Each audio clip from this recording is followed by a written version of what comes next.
Anyone who has watched my channel knows I love the KOF series, especially the character K99. Anyone who participates in my community quizzes knows that my second favorite character of KOF is Nameless. However, you would think that a character built to replace and hide my number one favorite character would make me hate the character, given that anyone who knows me knows I hate a character that downplays my favorite character. That said, just what makes Nameless a replacement so perfect that even I, one of, if not the biggest K99 fan, like him. In today's video, we're going to be talking about how SNK managed to create a character that replicates K99 so perfectly whilst making him an original character. So without further ado, let's begin. You think the battle is over, that I've lost my composure, cause I'm staring into space. But now my heart's beating fast like a big start on a new chapter. I'll soon reveal the beast. There's a beast in my soul and it wants to evolve. Keep pushing me so I can end it. Now the words leave the tongue, where did that power come from? Saying to do that things that you condemn to.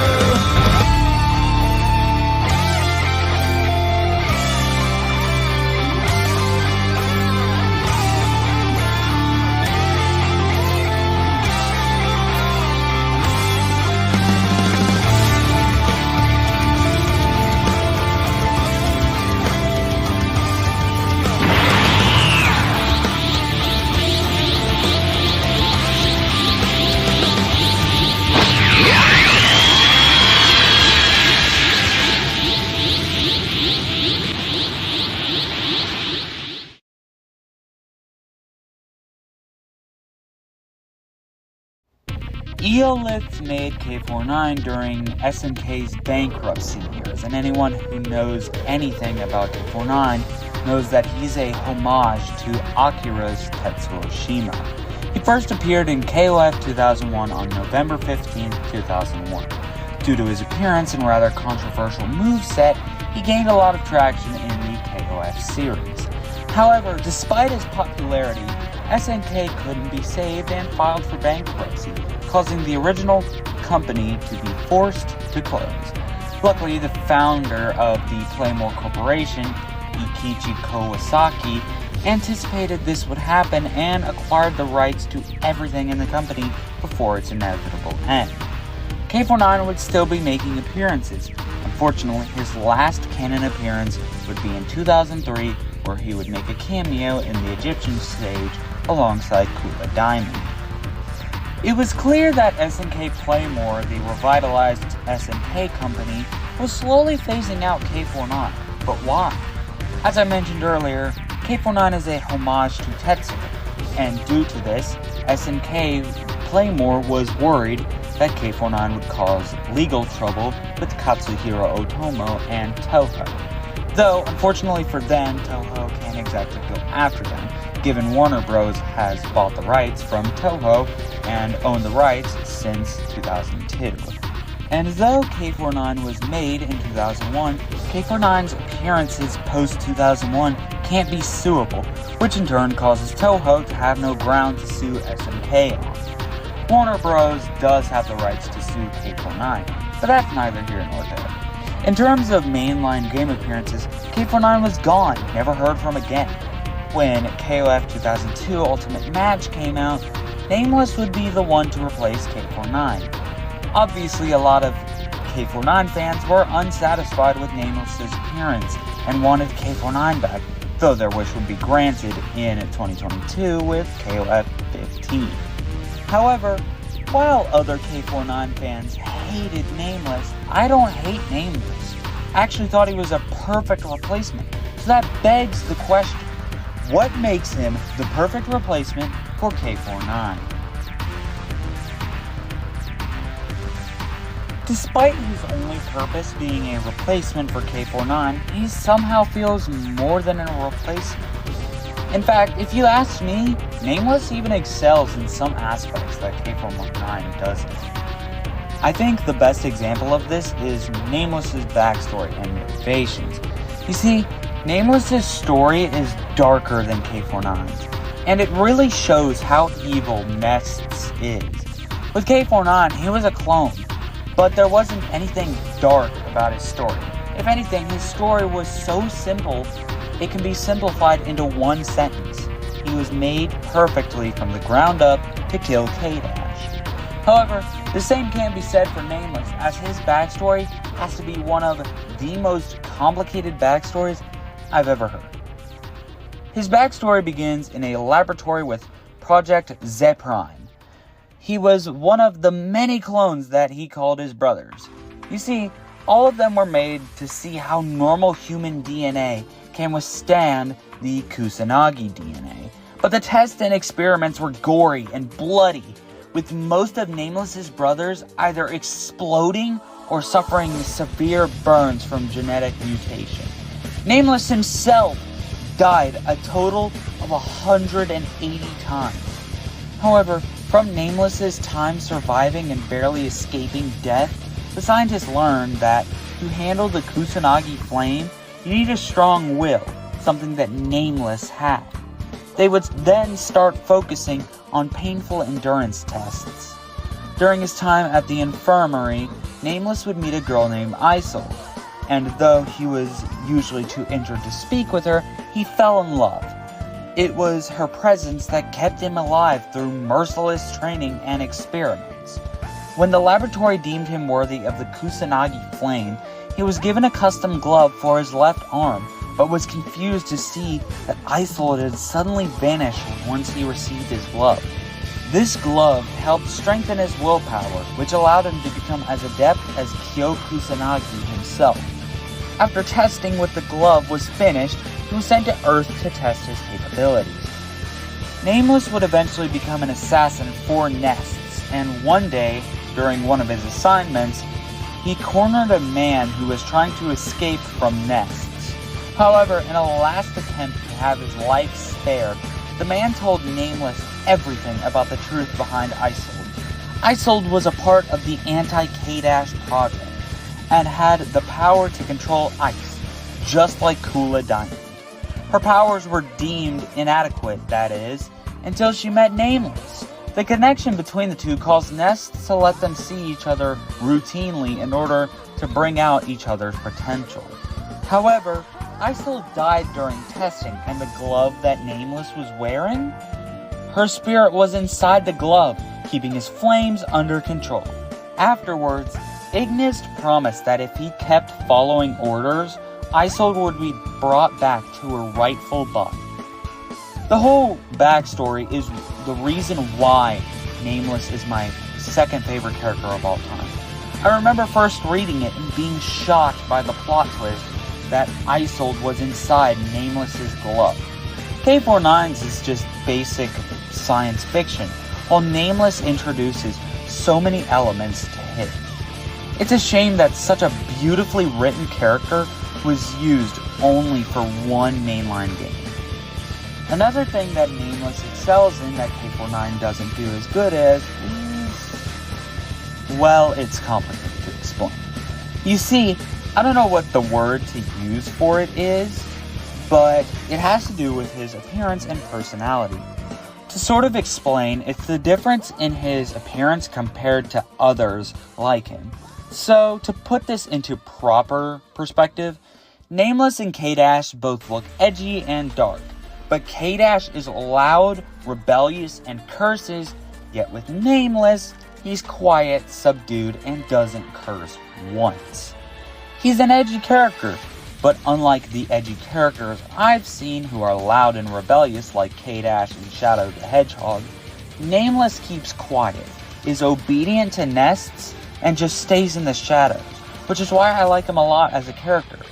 It's because he breaks the stereotype that if every character is edgy looking, they have to be loud and rebellious. Not to mention, he has every right to be edgy and emo, because imagine your girlfriend is dead and your boss is like, if you keep following orders without a question, I will bring her back.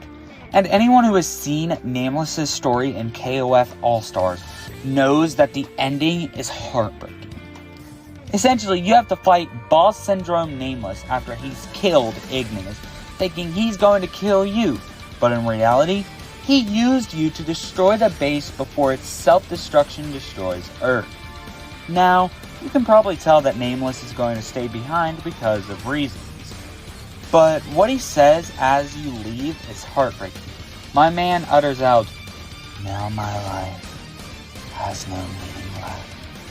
And that hits like a truck when you realize that Nameless made his whole life's purpose to obey Ignis and do as he pleases, so Isolde can be revived. So with Ignis dead, Nests falling apart, Isolde can't be revived. Now you would think the tearjerkers would end there, right? Unfortunately, no. The ending continues after you've left. It starts by showing Nameless has returned to normal, and his glove is destroyed, with the spirit of Isolde looking concerned at him. As you can see, my man says to Isolde's spirit, "Thanks for shining down on my dark heart, for teaching me the reason to live on." Then Isolde's spirit disappears, and he's looking at the ground with his eyes halfway open as he says, "I couldn't keep my word. I couldn't set you free. I couldn't raise you up." And that hits hard because come on, man! They didn't have to go so hard with the ending to Nameless's story. He's supposed to be just a replacement to K99, yet his writing hits you like a semi-truck over and over and over again. God!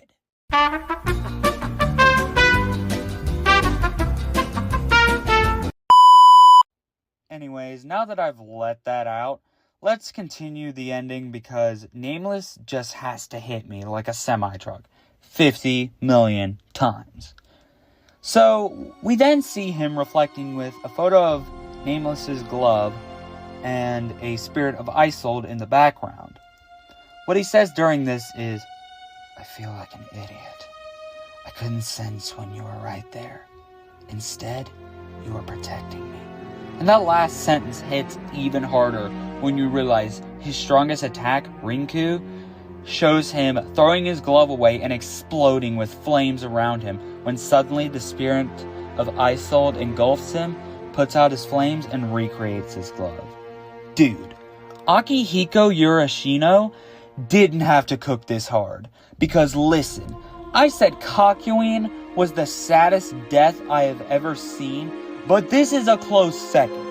The only reason why Nameless doesn't hit as hard as Kakyoin's is because Nameless had Isolde, while Kakyoin had no one for almost all of his life. But still, Nameless's story feels like your heart getting hit by the same semi-truck 50 million times, and it still does not end there. We see Nameless ascending to the afterlife with Isolde as he says, "It's over now, Isolde.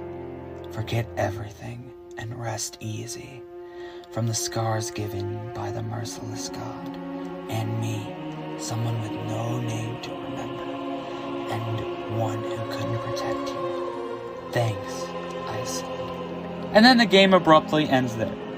Listen, I would make the cutting onions joke, but literally, no amount of onions is going to recreate the absolute biblical flood that is coming from my eyes. Like, listen, Rexplode's death hit hard, and so did Kakyoin's. But Nameless, his death hit way too hard, and he almost beats Kakyoin. All I have to say to Nameless is this. You weren't a perfect character. You were beat out by K99 in KOF 15, and haven't been in a mainline game since KOF 2002 Ultimate Match.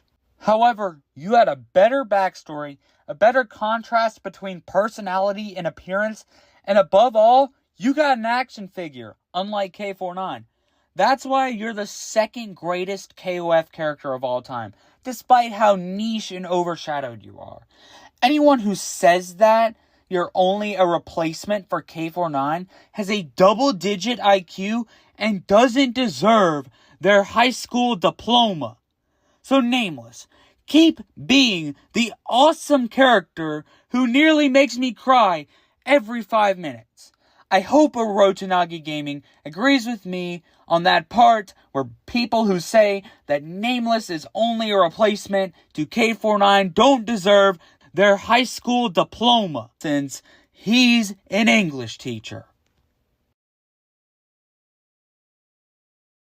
Overall, Nameless is a masterpiece and a 10 out of 10 character. The only reason why he isn't as cool as K49 is because his ability arsenal is rather limited, and I'm not really into edgy character designs. However, despite this, Nameless is a perfect character to me. Now, something I would absolutely love is a remake to KOF 2002 Ultimate Match, where we get Nameless's story from KOF All-Stars, because seeing animated cutscenes with everything would be amazing, and I would probably cry at his death in an animated cutscene. Heck, I like how despite his nicheness, he still gets love from SNK, because recently Storm Collectibles has released this amazing Nameless figure that I would kill to have. Meanwhile, K49 still hasn't gotten anything close to that, despite his return from KOF 15, having been 3 years ago.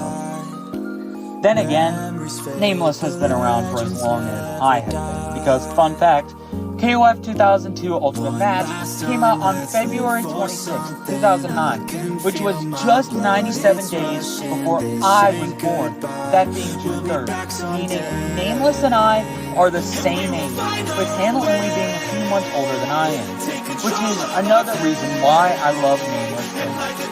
Anyways, that's all for now, and this is SNK Riot Dude signing off. Peace!